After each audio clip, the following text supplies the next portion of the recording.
الصمد الذي لم يلد ولم يولد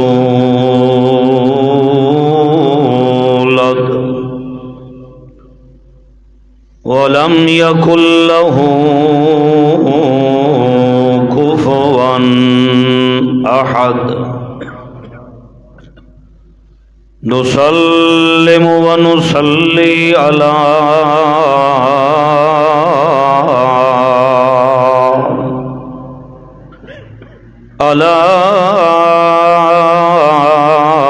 من اسمه أحمد نشهد أن لا إله إلا الله وحده لا شريك له من كل أحد ونشهد أن سيدنا وسندنا وإمامنا وإمام أعظمنا إمام أئمتنا إمام أسعدنا إمامنا أتقانا إمامنا أزهانا إمامنا أرفعنا أزهرنا أجدرنا أنورنا أكبرنا محمد اللهم صل على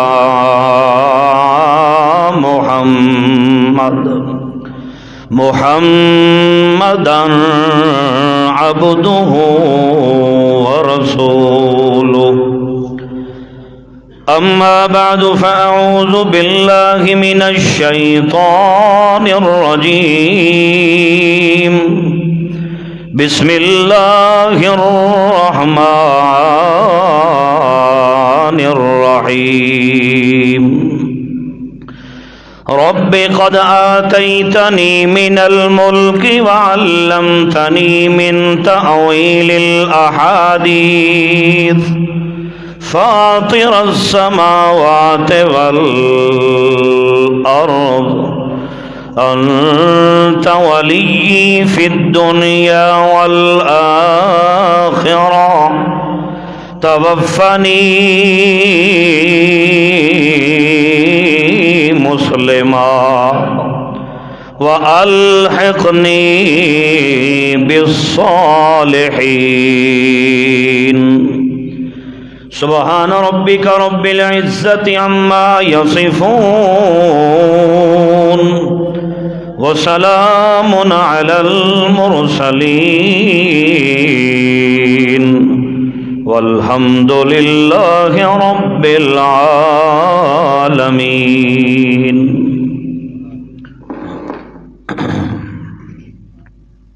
بسم اللہ.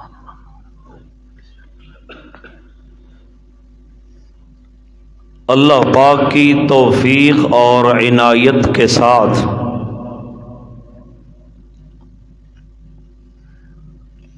آپ حضرات اپنا کام کاج مصروفیت مشغولیت چھوڑ کر اللہ کے انتخاب کے ساتھ اللہ کا لا ریب قرآن سننے تشریف لے آئے ہیں. بارگاہ الہی کے اندر دعا ہے، استدعا ہے، درخواست ہے کہ وہ ذات حق آپ کا اپنے گھر میں تشریف لے آنا اللہ اپنی بارگاہ میں قبول و منظور فرمائے. اور یہی خاص دعا ہے کہ اللہ رب العزت مجھے اور آپ کو قرآن کی صحیح سمجھ نصیب فرمائے. اللہ پاک کی توفیق اور اس کی رحمت کے ساتھ حضرت یعقوب علیہ السلام اور حضرت یوسف علیہ السلام کا قصہ قرآنی وہ چل رہا ہے. آج انشاءاللہ بإذن اللہ و بفضل اللہ حضرت یعقوب علیہ السلام اور یوسف علیہ السلام کے قصہ قرآنی کا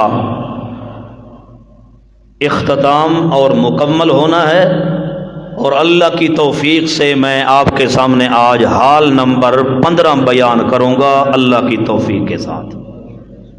اللہ مجھے صحیح حق قرآن بیان کرنے کی توفیق دے، آپ حضرات کو اللہ پاک سننے کے بعد اس پر ایمان رکھنے کی اور عمل کرنے کی اللہ توفیق عطا فرمائے۔ توجہ کر کے بیٹھنا،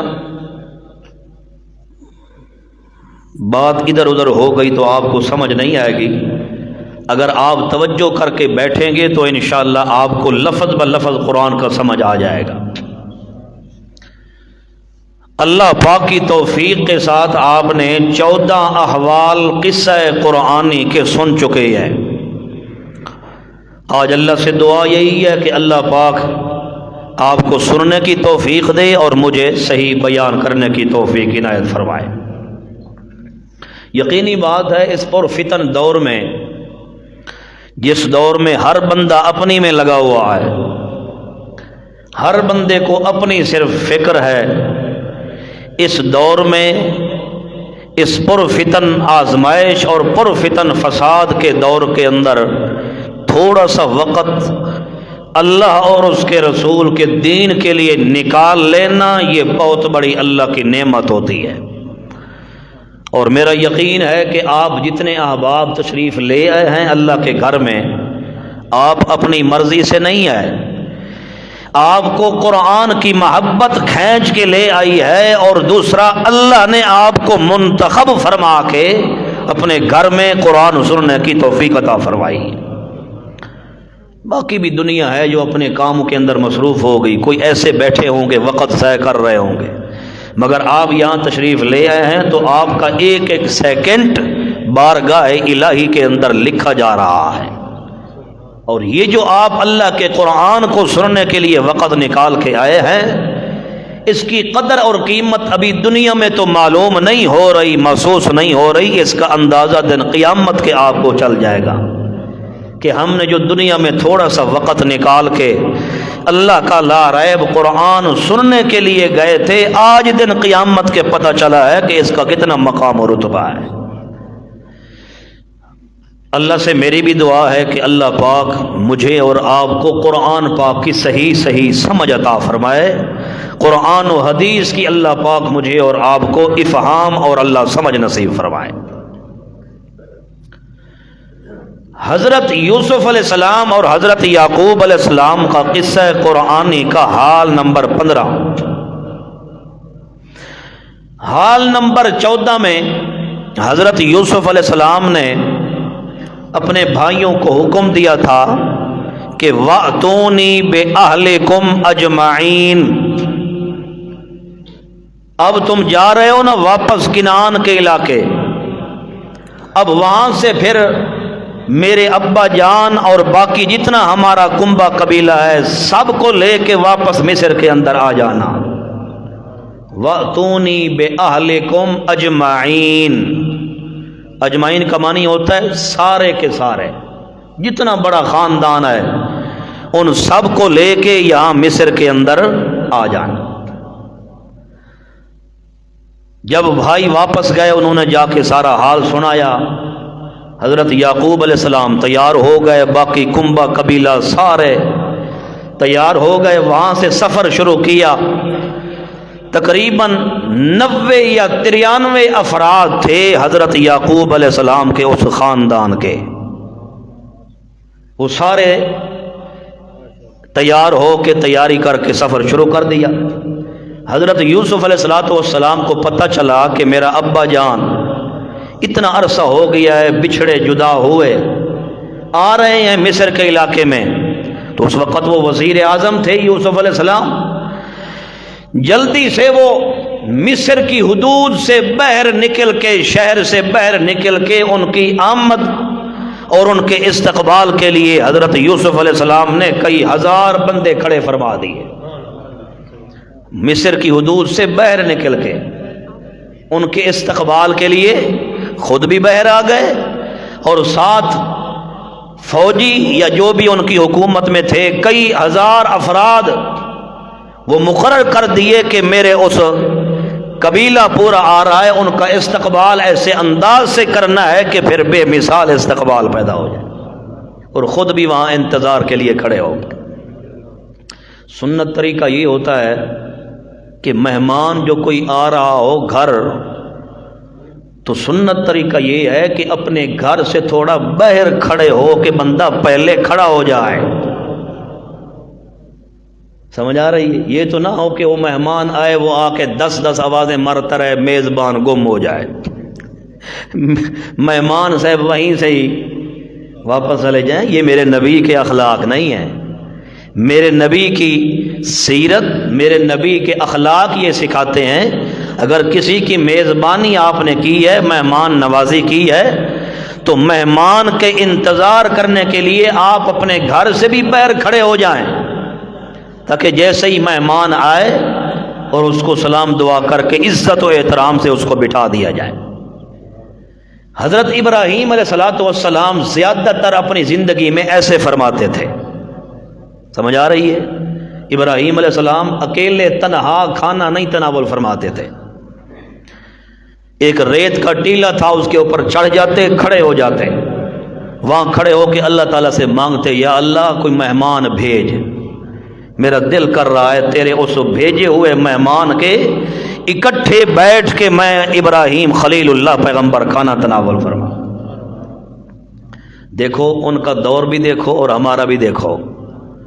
ابراہیم علیہ السلام مہمان مانگتے تھے، ہم تو کہتے ہیں اللہ کرے کوئی نہ آوے۔ سمجھ آ رہی ہے؟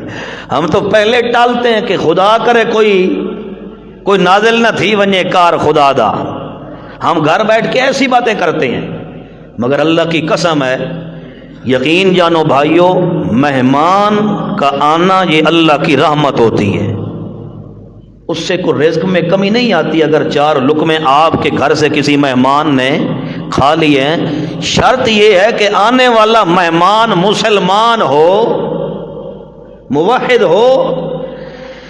کسی مشرک اور بے دین کو آپ نے اپنی حلال کی کمائی کھلانی، اس سے نہیں آپ کو ثواب ملے گا۔ شرط اللہ سے دعا یہی کیا کریں، اللہ مہمان دے، مگر مہمان بھی کون ہو؟ موحد ہو، مسلمان۔ تو اللہ پاک ہمیں بھی انبیاء کے طرز طریقے پر چلنے کی توفیق عطا فرمائے۔ تو حضرت یوسف علیہ السلام مصر کے علاقے سے باہر نکل کے اپنے پورے خاندان کا استقبال کرنے کے لیے باہر وہاں کھڑے ہوئے انتظار کر رہے ہیں کہ کب میرے ابا جان یعقوب علیہ السلام سامنے ظاہر ہوتے ہیں اور میں دوڑ کے اپنے ابا جان کے سینے کے ساتھ لگ جاؤں۔ اللہ کا قرآن یہاں پر نقشہ کھینچتا ہے، توجہ کرنا۔ فلما دخلوا على يوسف آوى إليه أبويه وقال ادخلوا مصر إن شاء الله آمنين۔ جس وقت یہ سارا خاندان مصر کی حدود کے قریب پہنچ گیا، حضرت یوسف علیہ السلام سے ملاقات ہوئی۔ یوسف علیہ السلام نے اپنے پورے خاندان کا پرزور استقبال کیا۔ اتیت سہلن، اتیت مہلن واتیت سہلن کے الفاظ کہنے لگ گئے، خوش آمدید، خوش آمدید کے الفاظ آنے لگ گئے۔ حضرت یوسف علیہ السلام بھی استقبال کر رہے ہیں، باقی ساری عوام بھی خاندان یوسف کا بڑی عزت سے ایک استقبال کر رہے ہیں۔ اللہ فرماتے ہیں جس وقت یوسف علیہ السلام کی ملاقات ہوئی ہے، آوا الیہ ابویہ، اپنے ماں باپ کو عزت دی ہے یوسف علیہ السلام نے، اور ان کو عزت و احترام سے مصر شہر کے اندر داخل فرمایا ہے۔ جس وقت شہر کے اندر داخل ہوئے سارے خاندان حضرت یوسف علیہ السلام، اس وقت حضرت یوسف علیہ السلام نے اپنے خاندان کو آواز دے کے کہا ہے انشاء اللہ آمنین، اللہ پاک کی مشیت اور اللہ کے حکم سے اس مصر کے اندر داخل ہو جاؤ، بے فکر ہو کے، بے غم ہو کے، آمنین، بڑی دل جمی کے ساتھ، امن کے ساتھ اس شہر میں داخل ہو جاؤ۔ ہمیشہ ہر شہر کا قانون ہوتا ہے کہ کوئی بھی باہر کا مسافر ہے تو اس کے لیے قانون ہوتے ہیں کہ اس مسافر پر پابندیاں ہوتی ہیں، یہ کر وہ کر، آئی ڈی کارڈ چیک کروا، فلاں چیک کر، فلاں یہ کہاں کا بندہ ہے، کوئی جاسوس تو نہیں ہمارے شہر میں آیا۔ تو اس قسم کی کوئی یعقوب علیہ السلام کے خاندان پر پابندی نہیں تھی، چونکہ وہ کنعان کے علاقے سے آئے تھے، مصر تو کافی دور ہے، اس لیے مصر اس وقت مصر مرکز تھا، مرکز الدولہ، تمام شہروں کا بڑا مرکز تھا مصر، اس لیے حضرت یوسف علیہ السلام نے خود اعلان کر کے فرمایا کہ تمہیں یہاں شہر میں داخل ہوتے ہوئے کوئی پریشانی اٹھانا نہیں پڑے گی انشاء اللہ۔ پھر بھی یوسف علیہ السلام نے انشاء اللہ فرمایا ہے، کیا فرمایا ہے؟ انشاء اللہ، اللہ کی مشیت کے ساتھ اس بات کو معلق کیا ہے کہ اللہ نے چاہا تو تمہیں کوئی یہاں غم نہیں آئے گا، کوئی یہاں دکھ نہیں آئے گا، آمینین، بے غم ہو کے دل جمی سے مصر میں داخل ہو جاؤ، تمہیں کوئی پرواہ نہیں ہے۔ حضرت یوسف علیہ السلام کے جس وقت ابا جان یعقوب علیہ السلام سے ملاقات ہوئی ہے تو روایات کے اندر آتا ہے حضرت یوسف علیہ السلام دوڑ کے بھاگ کے اپنے ابا جان حضرت یعقوب علیہ السلام کے سینے کے ساتھ وجود سے لپٹ گئے ہیں، جا کے معانقہ کیا ہے، یعقوب علیہ السلام نے بھی ان کو گلے لگا لیا ہے۔ اتنی عرصے کی جدائی، اتنی عرصے کے بچھڑے ہوئے یوسف علیہ السلام اور پھر یعقوب علیہ السلام تو ان سے زیادہ محبت فرماتے تھے، مگر جس وقت دونوں باپ بیٹا ملے ہیں یوسف علیہ السلام مل کے گلے لگ کے یوسف علیہ السلام رونے پڑ گئے ہیں، آنکھوں سے آنسو نکلنے لگ گئے ہیں۔ وہاں بے پرواہ ذات اللہ تیری ہے جس ذات نے ابا یعقوب علیہ السلام سے مجھے جدا بھی کروا دیا، درمیان میں اور بھی مظالم و آلام، بڑے امتحان میرے اوپر آتے رہے، کنویں کے اندر بھی میں مشکل وقت گزارا، پھر کنویں سے نکال کے اللہ نے مجھے منڈیوں کے اندر بکوا دیا، پھر اللہ پاک نے مصر کے اندر بھجوا کے جیل کے اندر ڈلوا دیا، جیل کی بند کوٹری کے اندر بھی میں یوسف نے بڑے مصائب و آلام برداشت کیے، اللہ سارا کچھ برداشت کر کے پھر بھی تیری ذات جو بے پرواہ ہے، تو جس پہ امتحان ڈالنا چاہے میرا اللہ ڈال دیتا ہے، اللہ واقعی تو بے پرواہ ہے، واقعی تیری ذات بے پرواہ ہے، تو نے جدا بھی کیا تھا پر آج ابا یعقوب سے بھی ملوا دیا ہے۔ اللہ تیرا شکر ہے اتنے عرصے لمبے بعد، طویل عرصے بعد پھر بھی مجھے ابا جان کی زیارت تو نے میرا اللہ مجھے نصیب کر دی ہے۔ یعقوب علیہ السلام کے سینے کے ساتھ یوسف علیہ السلام مل کے معانقہ کر کے گلے بھی لگے ہوئے ہیں اور ساتھ ساتھ یہ اللہ کا شکر بھی ادا کر رہا ہے۔ ایسے موقع پہ تو مجھے اور آپ کو شکر ہی بھول جائے گا جب خوشی زیادہ پیدا ہو جاتی ہے۔ ہمیں جب خوشی زیادہ آتی ہے تو ہم تو اللہ کی نافرمانی کرتے ہیں۔ خوشی ہے جی کیا کرو جی، ڈھول مارو، ڈھول مارو جی، خوشی ہو گئی ہے۔ خوشی ہے جی کیا کرو، او جی فلانا جی غلط کام ہے، گندا کام ہے وہ کرو، فلانی بے حیائی کرو، تو ہم تو خوشی کے ٹائم اپنے اللہ کو بھول جاتے ہیں۔ یوسف علیہ السلام اور یعقوب علیہ السلام کے قصے کی انتہا ہو رہی ہے، اللہ نے قرآن کے ذریعے سبق دی ہے۔ انبیاء کا طریقہ یہ ہے کہ ان پہ جتنی زیادہ خوشی آتی جائے وہ تو اللہ کا اور شکر ادا کرتے ہیں اور اللہ کو یاد کرتے ہیں، اور قانون یہی ہے کہ جب خوشی دینے والا میرا اللہ ہے تو خوشی کے موقع پہ بھی کس کو یاد کرنا چاہیے؟ بولو سارے شاباش۔ اور اگر غم آ جائے تو جب غم دینے والا میرا اللہ ہے تو یاد بھی اسی اللہ کو کرنا چاہیے۔ خوشیاں کے لمحات بھی دینے والا میرا مالک الملک ہے، اور اگر وہی اللہ تیری میری خوشی کے لمحات کو غمی اور دکھ کے اندر تبدیل کر دے تو بھی میرے اللہ کا فیصلہ ہوتا ہے۔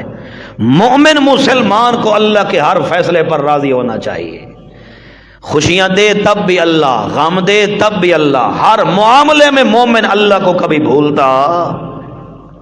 اور یہ تورات کے اندر بھی لکھا ہوا ہے کہ حضرت یوسف علیہ السلام یعقوب علیہ السلام کے سینے کے ساتھ معانقہ کر کے گلے لگ کے لپٹ گئے، اور لپٹ کر خوب رونے لگے یوسف علیہ السلام۔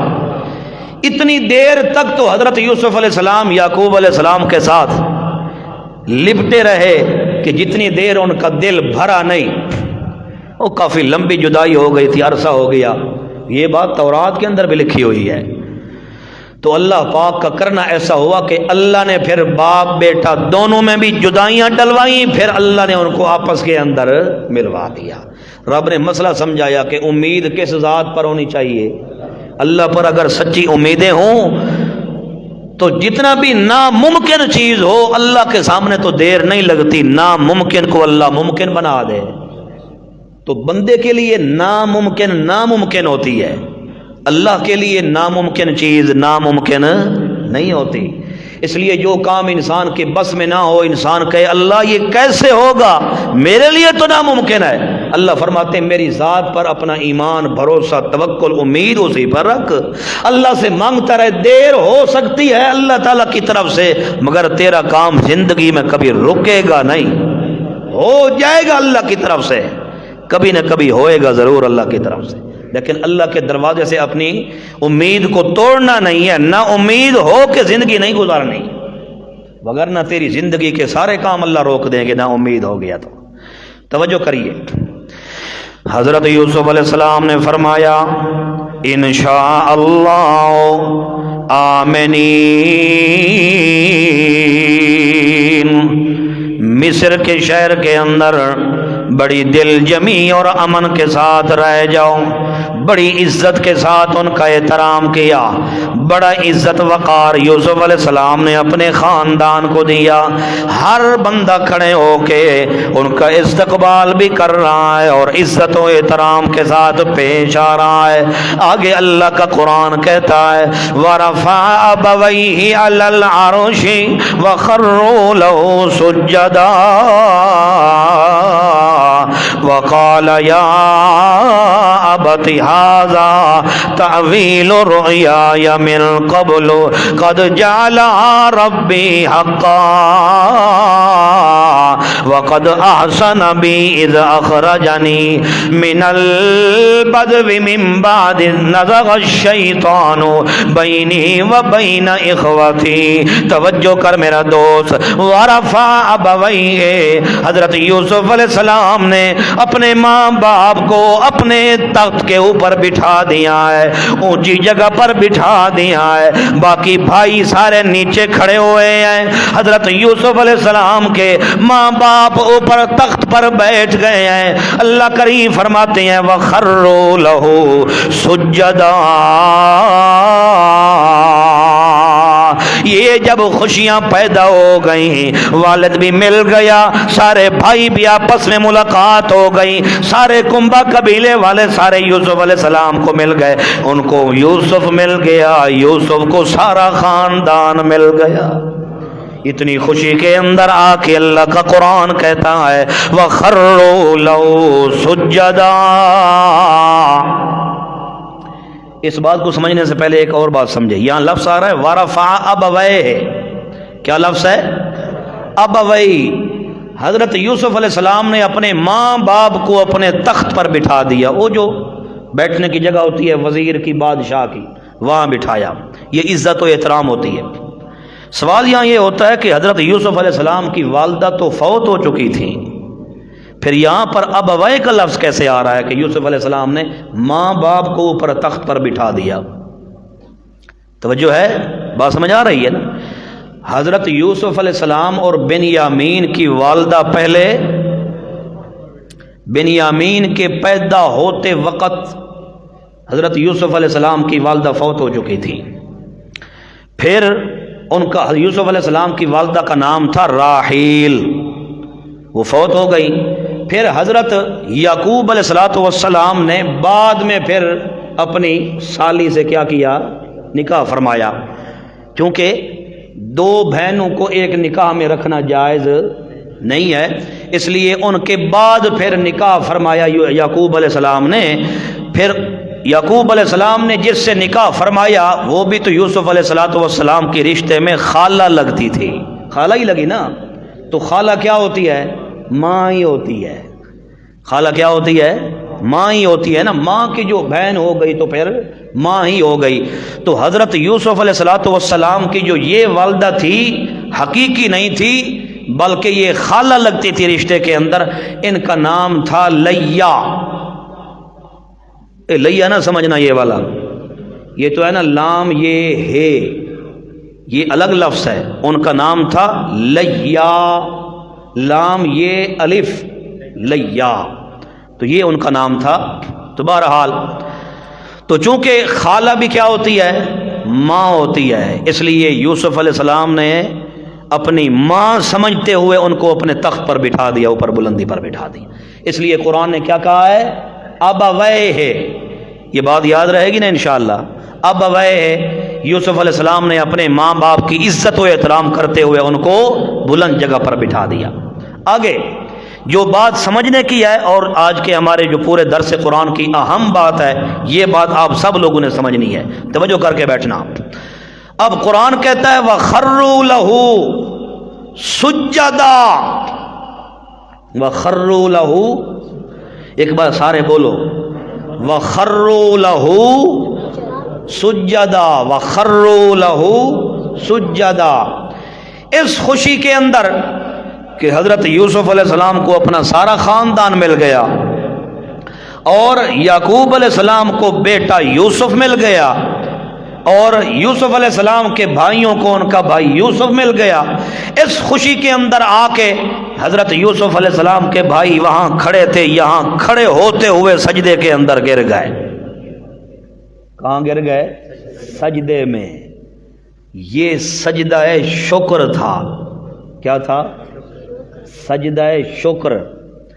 ہمارے دور میں جیسے آپ دیکھتے ہو کوئی بندہ کسی چیز کو فتح کرے یا کسی کو خوشی ملے تو مؤمن موحد بندہ فوراً کہاں گر جاتا ہے؟ جہاں کھڑا ہے وہاں نیچے سجدے میں چلا جاتا ہے. اس کو کہتے ہیں سجدہ شکر. یہ سجدہ شکر ہوتا ہے، سجدہ عبادت نہیں ہے، سجدہ تعظیم بھی نہیں ہے، سجدہ شکر ہوتا ہے. تو حضرت یوسف علیہ السلام کے بھائیوں نے جو سجدہ کیا تو یوسف علیہ السلام کو سجدہ نہیں کیا.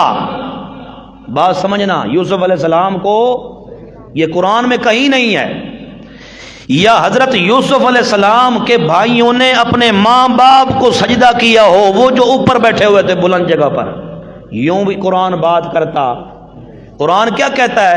وَخَرُّوا لَهُ اے للہ تعالی.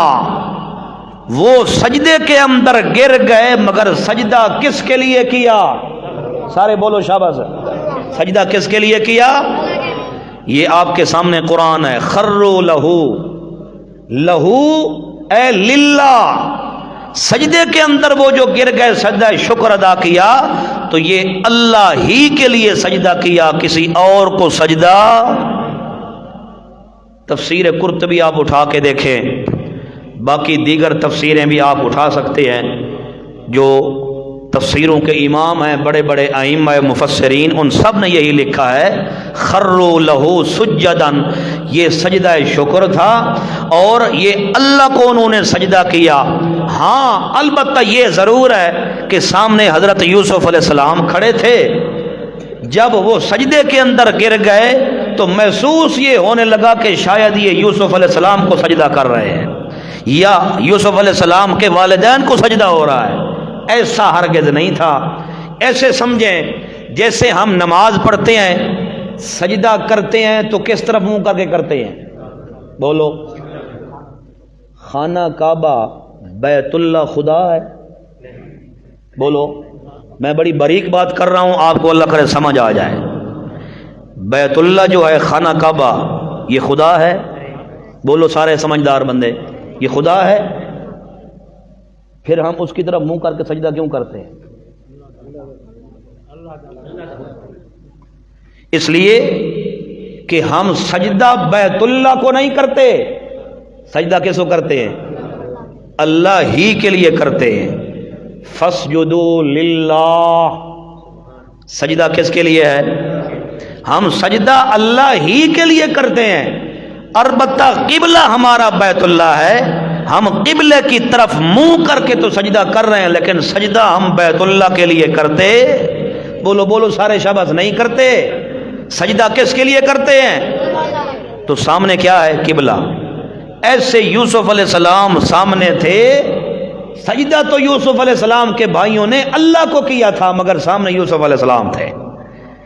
اس لیے بعض لوگوں نے یہ سمجھ رکھا ہے کہ شاید انہوں نے یوسف کو سجدہ کیا، پھر وہ تعویل کرتے ہیں، کہتے ہیں جی یہ سجدہ جو تھا نا، یہ عبادت والا سجدہ نہیں تھا، یہ تعظیم والا سجدہ تھا، یعنی جھکنا۔ حالانکہ یہ تعویل کرنے کی سرے کی ضرورت ہی نہیں پڑے گی جب ہم شروع سے ہی کہیں گے کہ یوسف علیہ السلام کے بھائی معاذ اللہ کو مشرک تھوڑی تھے کہ یوسف کو سجدہ کرتے۔ سمجھ آ رہی ہے؟ وہ نبی کے بیٹے تھے، نبی زادے تھے، وہ کیسے شرک کر سکتے تھے؟ نبی کے گھرانے کے تھے، یعقوب علیہ السلام کے بیٹے تھے، وہ کیسے اللہ کو چھوڑ کے یوسف کو سجدہ کر سکتے تھے؟ اس لیے اللہ کو چھوڑ کے کسی اور کو سجدہ کرنا جائز نہ، سجدہ تعبدی جائز ہے، نہ سجدہ تعظیمی جائز ہے۔ بات سمجھ آ رہی ہے؟ تعظیم کا سجدہ ہوتا ہے جھکنا۔ کیا ہوتا ہے؟ جھکنا۔ یہ سجدے کا لغوی معنی ہے، عربی میں اس کو کہتے ہیں انحناء، جھک جانا، اس کو انحناء کہتے ہیں۔ اور شریعت کی اصطلاح میں سجدے کا معنی ہوتا ہے وضع الجبہۃ علی الارض للہ تعالی خالصۃ۔ جبہ کہتے ہیں اس پیشانی کو، وضع الجبہۃ علی الارض، اپنے پیشانی اور ماتھے کو زمین پر رکھنا، لیکن اللہ کے علاوہ کسی اور کے لیے نہیں۔ وضع الجبہۃ علی الارض خالصۃ للہ تعالی، کس کے لیے پیشانی رکھنی ہے ہم نے؟ بولو بولو سارے شاباش، کس کے لیے رکھنی ہے؟ اللہ کے لیے۔ اس لیے سجدہ چاہے تعظیم والا ہو یا سجدہ عبادت والا ہو، کسی صورت کے اندر رب کے علاوہ کسی اور کو کرنا جائز۔ اس لیے آپ اپنے والدین کی عزت ضرور کیا کریں، قدر کریں، اپنے استاذوں کی قدر کریں، لیکن یہ والدین کی ہرگز قدر نہیں ہے کہ آپ ان کے پاؤں پہ پہلے ہاتھ رکھ کے پھر ان کو سلام کریں۔ یہ بالکل قدر نہیں ہے، یہ شرک اصغر ہے۔ یہ کون سا شرک ہے؟ جھکنا تو اللہ کے سامنے تھا، تجھے کس نے کہا کہ تم باپ کے سامنے جھک کے سلام کر؟ کس پیغمبر نے کہا؟ کس نبی نے تجھے یہ تعلیم دی ہے؟ عزت وقار، ماں باپ کا ادب احترام اپنی جگہ پہ موجود ہے، وہ اللہ نے فرمایا ہے کر، لیکن قرآن میں یہ حدیث میں کہیں نہیں لکھا ہوا کہ ماں کے پاؤں پہ پہلے ہاتھ رکھ کے پھر ماں کے سجدہ کرو، اپنا سلام کرو، یا والد کی عزت کرتے ہوئے پہلے جھک جاؤ، پاؤں میں گر پڑو۔ اور بعض تو ایسے بے حیا لوگ ہیں، ہم نے تو دیکھا ہے میڈیا کے اوپر، وہ والدین کے پہلے جوتوں کے اندر جا کے اپنا منہ رکھیں گے، پہلے یہ پیشانی باپ کے جوتے کے اوپر رکھیں گے، پھر کھڑے ہو کے والد کو ملیں گے۔ یہ کون سا دین ہے؟ یہ کون سا طریقہ ہے؟ کس پیغمبر نے سکھایا ہے؟ اس لیے یہ کرنا جائز کسی ہستی کے لیے بھی جائز نہیں ہے۔ سمجھ آ رہی ہے؟ اس کو کہتے ہیں تعظیم والا سجدہ، کسی کے سامنے جھکنا، اور یہ پیشانی کو زمین پر رکھنا یہ تو کسی کے لیے بھی جائز نہیں ہے۔ چلو تعظیماً پچھلے انبیاء میں سے کسی نبی کی شریعت میں کسی کے لیے جھکنا کچھ جائز تھا تو تھا، ہماری شریعت کے اندر تعظیم والا سجدہ بھی کسی کے لیے جائز نہیں ہے، اور عبادت والا سجدہ بھی کسی بڑے چھوٹے کے لیے جائز۔ بات کو سمجھ آئی ہے آپ کو؟ نہیں آئی ہے؟ آ گئی ہے۔ اس لیے سجدے کا لغوی معنی ہوتا ہے انحنا، جھکنا، تو جھکنا بھی کسی کے لیے جائز نہیں ہے۔ ہاں کسی کو ملنا ہے سینہ تان کے ملو، اس کے ساتھ اخلاق سے بولو، اس کی عزت احترام کرو، یہ الگ بات ہے، اس کو جتنی دل کرتا ہے عزت دو، لیکن جھکنے کی ضرورت نہیں ہے۔ اللہ نے مرد بنایا ہے، انسان بنایا ہے، تیرا ماتھا اللہ نے قیمتی بنایا ہے، تو ماتھے کو جھکا کے یا جھک کے ایسے کر رہا ہے تو پھر تیری عزت انسان کی کہاں چلی جائے گی؟ اللہ نے فرمایا تیری جبہہ پیشانی بنائی ہی میں اللہ نے ہے، اور حکم بھی میں اللہ نے دیا ہے کہ یہ جھکے تو صرف میرے آگے جھکے اور کسی کے سامنے نہ جھکے۔ توجہ ہے آپ کی بات سمجھ آئی ہے؟ تو یوسف علیہ السلام کے بھائیوں نے یوسف علیہ السلام کو سجدہ نہیں کیا، خروا لہ سجدا، یہ سجدہ شکر تھا، مگر کیا انہوں نے اللہ ہی کے لیے ہے۔ یوسف علیہ السلام سامنے کھڑے تھے، اس لیے مسئلہ قرآن نے یہی سمجھا دیا ہے، چاہے تعظیم والا سجدہ ہو یا سجدہ تعبدی ہو عبادت والا، اس اسلام شریعت کے اندر کسی اور کو کرنا جائز، وگرنہ شرک کا فتویٰ بالکل لگ جائے گا۔ اللہ پاک ہم سب کو شرک سے محفوظ فرمائے۔ اللہ اللہ۔ اب اللہ کا قرآن کیا کہتا ہے؟ ایک دو آیاتیں میں آپ کو سناؤں پھر میں آگے چلوں۔ توجہ ہے؟ سمجھ آ رہی ہے بات؟ تھک تو نہیں رہے آپ؟ توجہ کیجئے۔ اللہ کا قرآن کیا کہتا ہے کہ سجدہ اللہ کے لیے ہے یا اللہ کے علاوہ کسی اور کو ہم کر سکتے ہیں؟ قرآن اس بارے میں کیا کہتا ہے؟ اللہ کا قرآن گواہی دیتا ہے، لا تسجدوا للشمس ولا للقمر، لا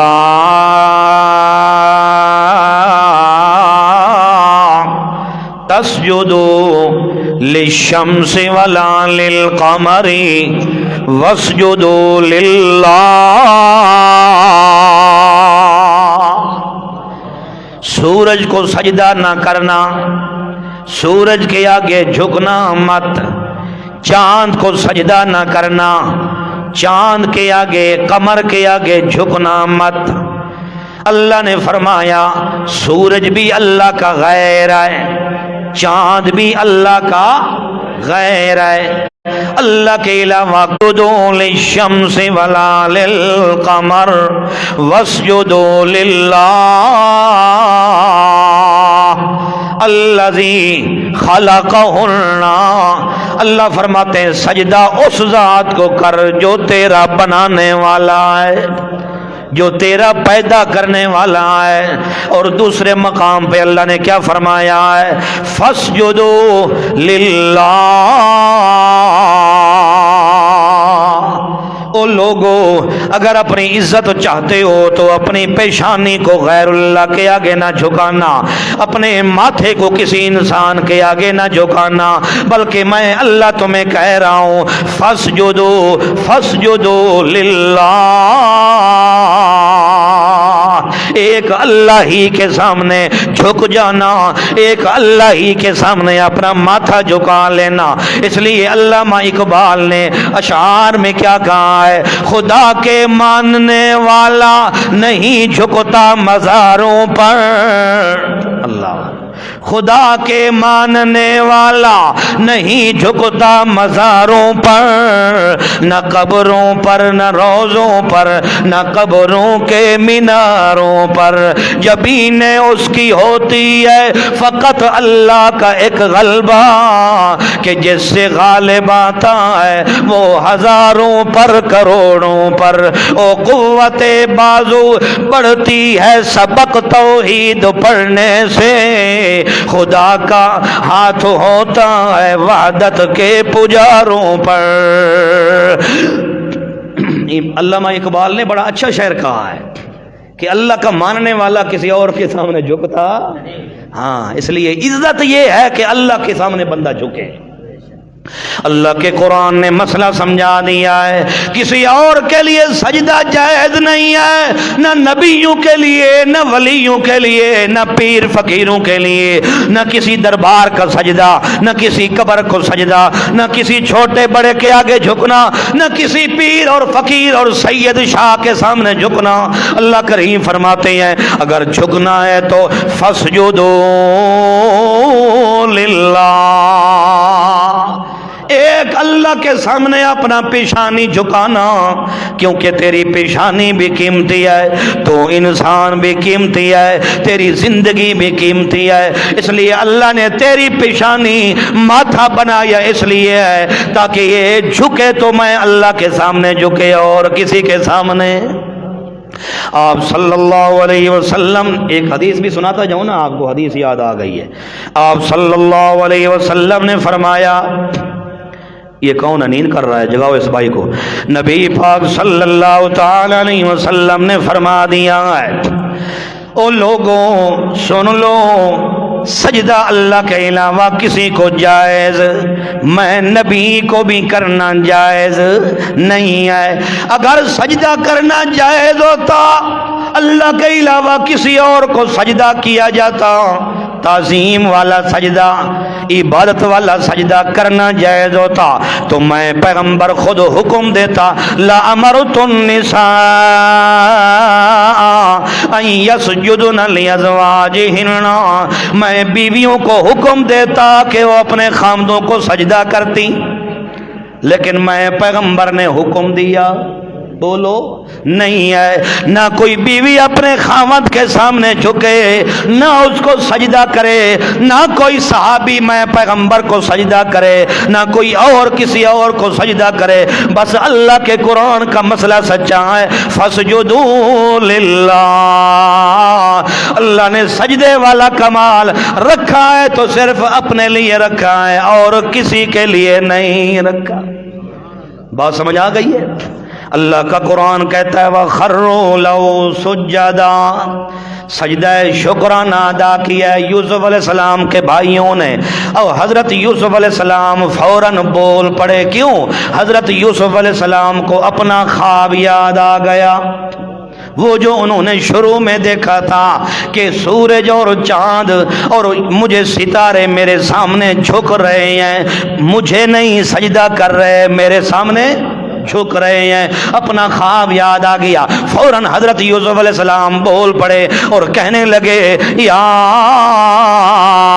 ابت ھذا تأویل رؤیای من قبل، اے ابا جان یعقوب علیہ السلام، اب مجھے یاد آیا کہ میرا خواب تو آج سچا ہو گیا ہے، ھذا تأویل رؤیای من قبل، یہ جو پہلے میں نے خواب دیکھا تھا وہ آج اللہ نے سچا کر دکھایا ہے، یہ ستارے میرے بھائی ہیں، یہ اللہ کو سجدہ کر رہے ہیں پر جھکے میرے سامنے ہیں، اور میں اللہ کا شکر ادا کر رہا ہوں، قد جعل ربی حقا، قد جعل ربی حقا، میرے رب نے میرے خواب کو سچا کر دکھایا ہے۔ انبیاء کے خواب جھوٹے نہیں ہوتے، انبیاء کے خواب کیا ہوتے ہیں؟ سچے ہوتے ہیں۔ انبیاء کے علاوہ کسی کے خواب کی گارنٹی نہیں ہے۔ صحابہ میں سے کوئی خواب دیکھے، صحابی کا خواب تب سچا ہوگا جب نبی تصدیق کرے گا، ایسے کسی صحابی کا خواب بھی سچا نہیں ہو سکتا۔ ہاں نبی اس صحابی کے خواب کی تصدیق کر دے تو پھر خواب کیا ہو جائے گا؟ ہاں، باقی کسی کے خواب کی سچائی کی گارنٹی نہیں۔ انبیاء کے خوابوں کی کیا ہے؟ بخاری شریف کے اندر خود لکھا ہوا ہے، امام بخاری رحمہ اللہ نے خود لکھا ہے رؤیا الانبیاء صادقۃ، انبیاء کے خواب وحی ہوتے ہیں۔ انبیاء کے خواب کیا ہوتے ہیں؟ وحی ہوتے ہیں۔ جیسے وحی میں شک نہیں آ سکتا، انبیاء کے خوابوں کے اندر بھی شک نہیں ہے۔ اللہ اللہ۔ حضرت یوسف علیہ السلام نے یوں فرما دیا، اور آگے کیا فرمایا؟ وَقَدْ أَحْسَنَ بِي إِذْ أَخْرَجَنِي مِنَ السِّجْنِ، اور میرے اوپر اللہ کا احسان ہے کہ میرے اللہ پاک نے مجھے جیل سے بھی نکلوا دیا۔ حالانکہ حضرت یوسف علیہ السلام کے اوپر جو سب سے بڑا ظلم ہوا تھا وہ بھائیوں کا تھا، اور من قبل کی بات آ رہی نا، پہلے کی، لیکن یوسف علیہ السلام کی وسعت قلبی دیکھو، ان کا دل بڑا ہوتا دیکھ لو کہ بھائیوں کا قصور ذکر نہیں کیا ہیں، اور جو دوسرے مصائب و آلام ان کو پریشانی کا سامنا کرنا پڑا وہ بھی ذکر نہیں کیا۔ بہرحال جیل کے اندر جانا تنہا اکیلے، وہ بھی دوسرے علاقے میں، یہ ذرا مشکل ہوتا ہے، نہ بھائی ہے، نہ والد ہے، نہ کوئی رشتہ دار ہے، اکیلے تنہا جیل کی کوٹھڑی کے اندر بند ہیں یوسف علیہ السلام۔ تو جو مشکل مرحلہ تھا حضرت یوسف علیہ السلام نے اس کا پہلے ذکر کیا کہ میرے اوپر میرے اللہ کا بڑا احسان ہے، میرے اللہ نے مجھے جیل کے اندر ڈلوا کے پھر باہر نکلوا کے بھی میرے اللہ نے مجھے عزت کے برقعے پہنا دیے۔ یہ احسان سارا کس ذات کا ہے؟ میرے اللہ کا ہے۔ اس لیے کہنے لگے یہ بھی اللہ کا احسان ہے۔ اور حضرت یوسف علیہ السلام کے اوپر 3 قسم کے بڑے غم آئے تھے۔ پہلا، بھائیوں کا ظلم، جو بھائیوں نے اس کو کنویں میں ڈالا تو یہ کس کا ظلم تھا؟ بھائیوں کا۔ نمبر 2، ماں باپ کا فراق اور جدائی بڑی لمبی تھی۔ اور تیسرا، حضرت یوسف علیہ السلام کو سجن جیل کے اندر جانا۔ یہ ان کے پورے قصے کے 3 یہ مشکل ترین مرحلے تھے، مصائب اور بڑی آزمائش کی گھڑیاں تھی جن سے یوسف علیہ السلام نکل کے اور اللہ نے ان کو عزت کے برقعے پہنا دیے۔ پھر تو یہ 3 مختصر ان کی زندگی کے کیا ہے؟ خلاصہ ہے۔ بھائیوں کا ظلم، نمبر 2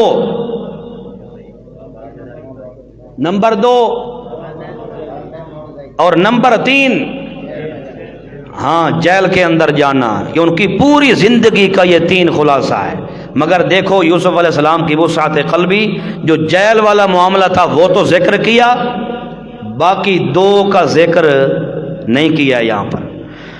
وَجَاءَ بِكُم مِّنَ الْبَدْوِ مِن بَعْدِ، کہنے لگے یہ بھی اللہ کا احسان ہے، اللہ پاک نے تم کو دیہات سے اٹھا کے شہر میں ملا دیا ہے۔ کنعان کا علاقہ دیہات ہے، مگر اللہ تمہیں وہاں سے مصر شہر کے اندر لے آیا ہے، یہ بھی اللہ کا احسان ہے۔ سبحان اللہ، نبی کی ہر بات میں اللہ ہی اللہ ہے۔ یہ انبیاء کی تعلیم ہوتی ہے، انبیاء کی ہر بات میں کس کا ذکر ہے؟ آپ خود سن رہے ہیں، یوسف علیہ السلام بار بار یہی کہہ رہے، یہ بھی میرے اللہ کا احسان ہے، یہ بھی میرے اللہ کا انعام ہے، یہ بھی میرے اللہ کی نعمت ہے۔ یہ انبیاء کی تعلیم ہے۔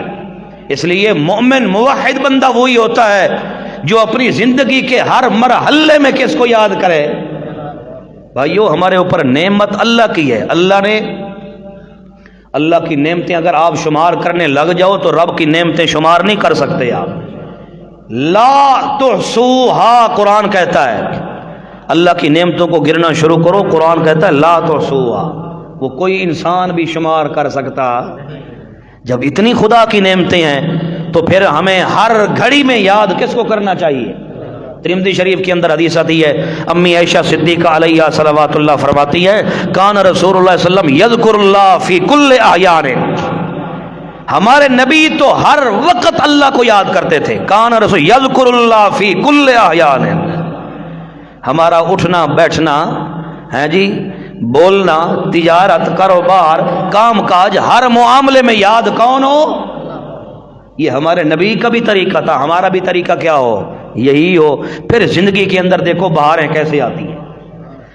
اللہ اللہ، من بعد ان نزغ الشیطان بینی و بین اخوتی، اللہ پاک نے میرے اور میرے بھائیوں کے درمیان جو جدائی ڈلوائی، یہ حکم تو اللہ تھا، میرے بھائیوں نے جو کچھ کیا وہ شیطان کا فساد تھا، شیطان نے ان کو اکسایا تھا میرے خلاف، اس لیے وہ شیطان کی باتوں میں آ کے میرے ساتھ ظلم کرتے رہے، لیکن کوئی بات نہیں ہے، میں نے بھی معاف کر دیا ہے، اللہ نے بھی معاف کر دیا۔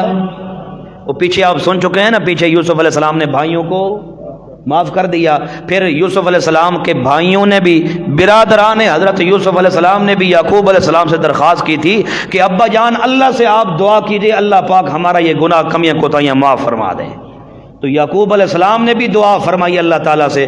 تو حضرت یوسف علیہ السلام نے وہ بھائیوں کی زیادتی یہاں ذکر نہیں فرمایا کہ انہوں نے میرے ساتھ یہ کیا وہ کیا فلاں کیا، یہ ذکر نہیں کیا، چونکہ وہ پہلے کیا کر چکے تھے۔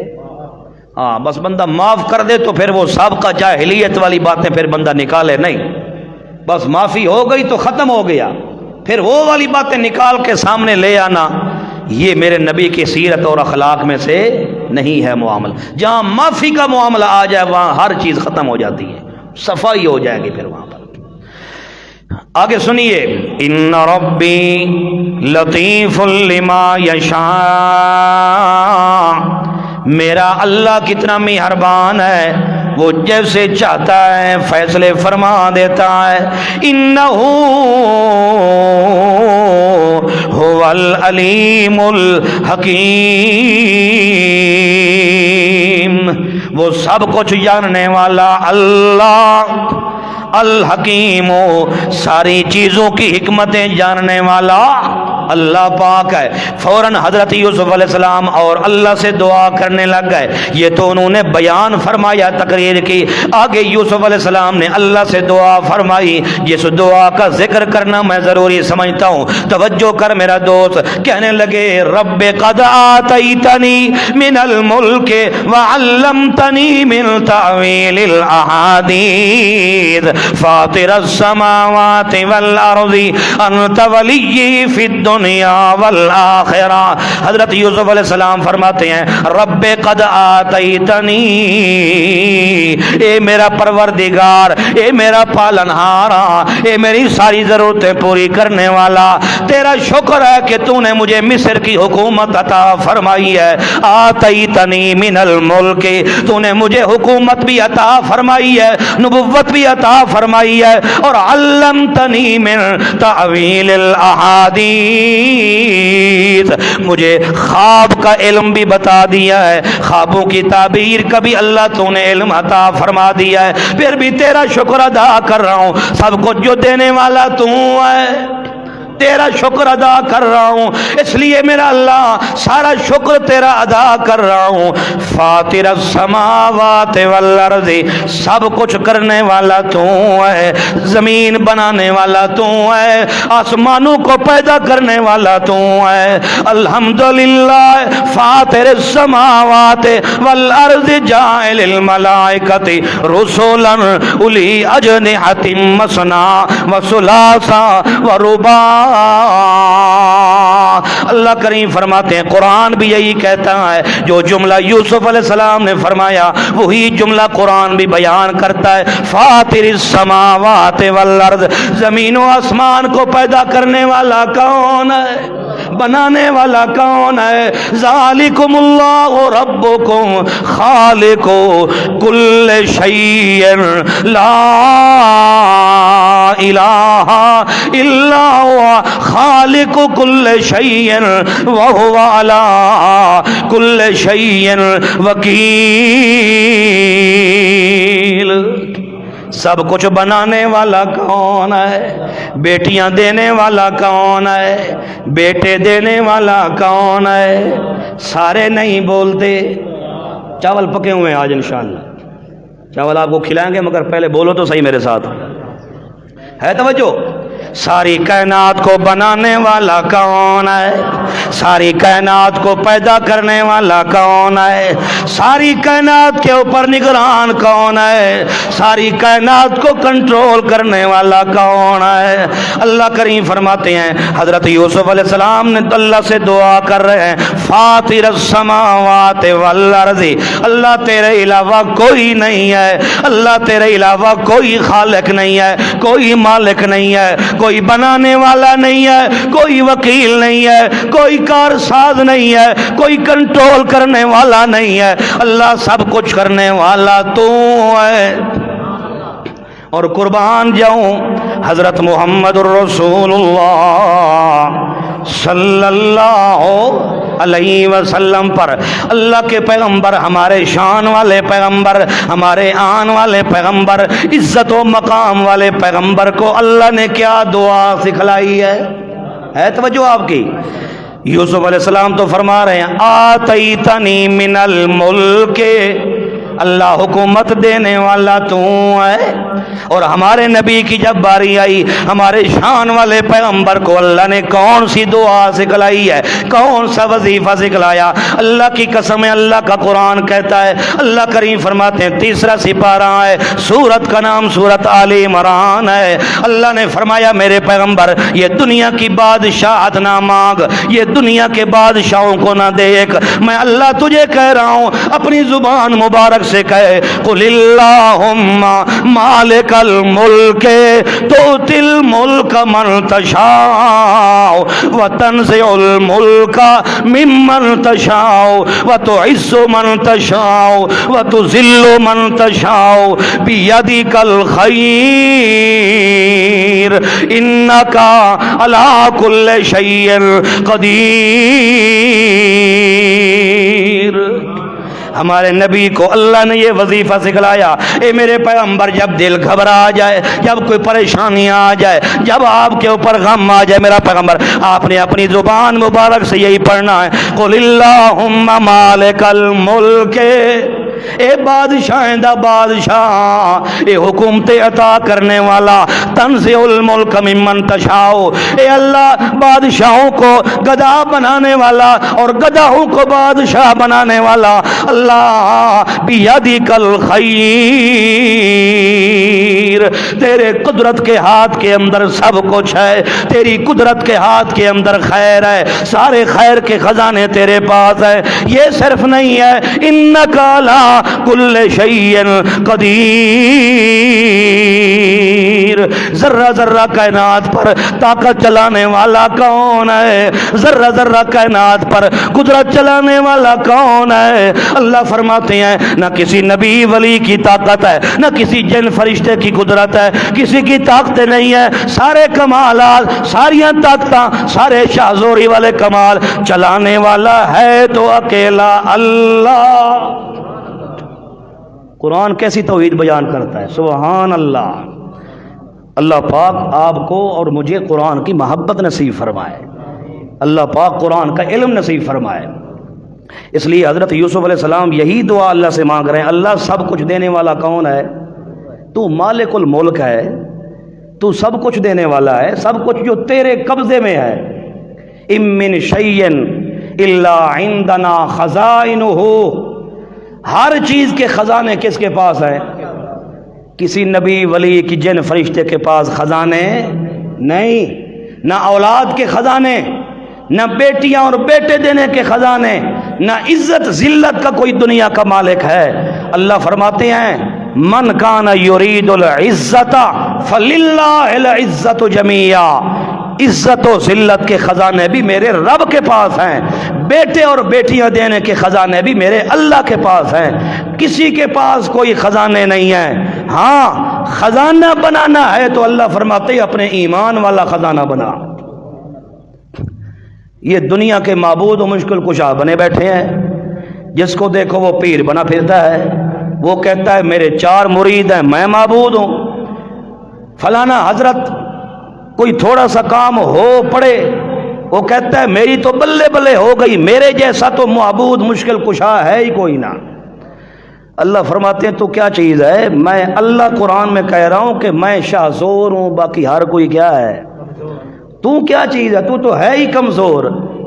تو دنیا کے لیے معبود و مشکل کشا بن رہا ہے, پہلے تو اپنے جی کے اندر, اپنے اندر تو غور کر کہ تو کیا چیز ہے.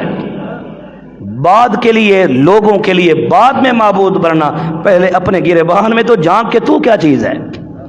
اس لیے رب نے فرمایا مالک الملک, سب کچھ دینے والا کون ہے, بادشاہ دا بادشاہ کون ہے, ساری کائنات دا بادشاہ اعظم کون ہے, ایک اللہ دی ذات ہے اور کوئی نہیں ہے کائنات کے اندر. اس لیے قرآن بھی کہتا ہے ان الحکم الا للہ, یہ دنیا والے بادشاہ فانی ہیں, ان کے پیچھے پڑھ کے اپنی زندگیاں نہ تباہ کرنا, ان کے پیچھے بھاگ کے اپنی زندگی نہ ضائع کر دینا.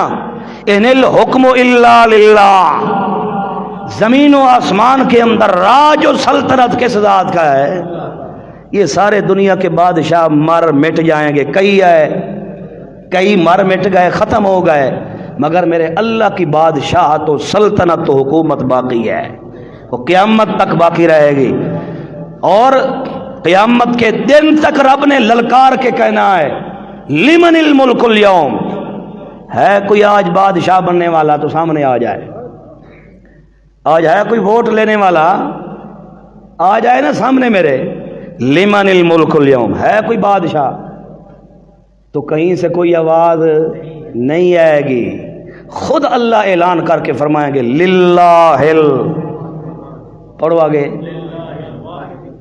پڑھ لو شاباش، سارے قرآن کے الفاظ ہیں للہ، جب کسی نے آواز نہیں دینی تو رب نے آگے خود فرمانا ہے للہ الواحد وہاں بے کیف اللہ کی آواز ہوگی، رب کی طرف سے اعلان ہوگا للہ الواحد القہار، آج کوئی یہاں بادشاہ نہیں، سارے چھوٹے ہیں، یہاں راج حکومت بادشاہت کس کی ہے؟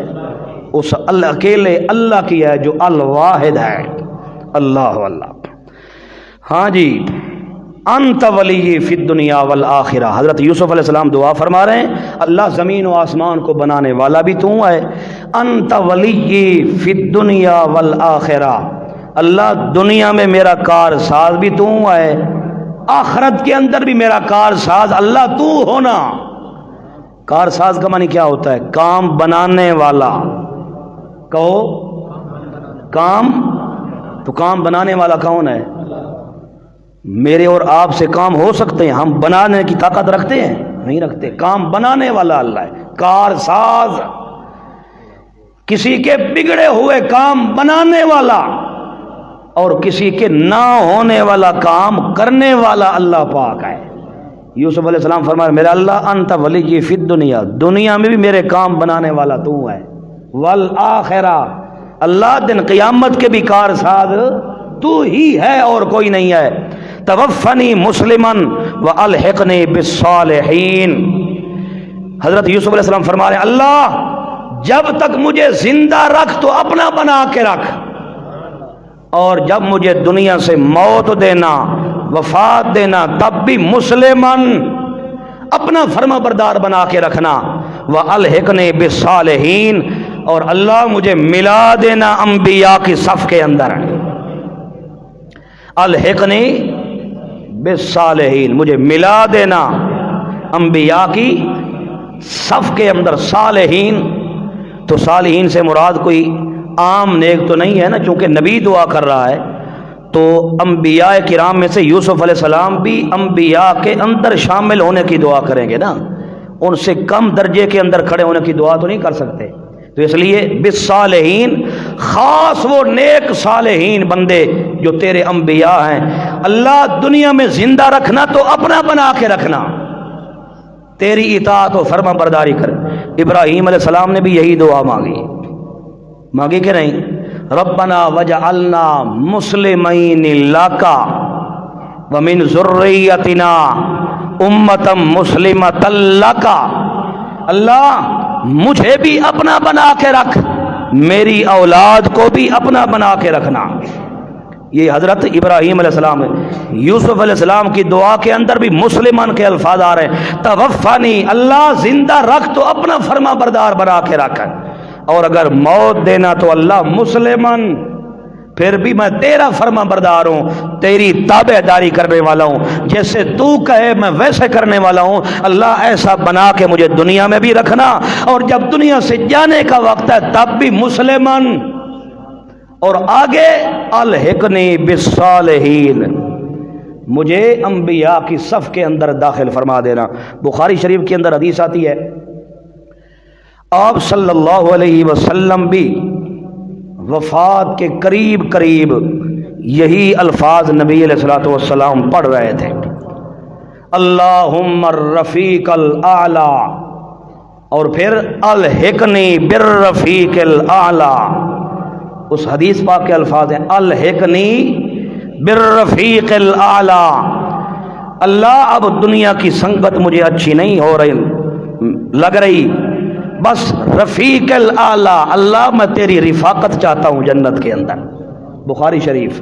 اور دوسری حدیث میں الحقنی بالرفیق الاعلی ہم جماعت الانبیاء، اللہ میں تو اس سے دعا کر رہا ہوں کہ دنیا سے میرے جانے کی دیر ہے، بہشت بری جنت کے اندر انبیاء کی جماعت کے اندر داخل فرما دینا۔ میرے نبی کی دعا کرنے کی دیر تھی، اللہ نے ہمارے نبی کا مقام جنت کے اندر بہشت میں وہ مقام بنایا ہے، سقفہ عرش الرحمن۔ ہمارے نبی کا کوٹھا، بلڈنگ، محل سارے کے سارے انبیاء سے اوپر ہے، اتنی بلند ہے کہ اس کی چھت ہمارے نبی کے مکان کی، جنت والے کی اللہ کا عرش ہے۔ بخاری شریف، سقفہ عرش الرحمن، بس اوپر کسی کا مقام نہیں، رب کا عرش ہے اور کسی کا اوپر مقام نہیں ہے۔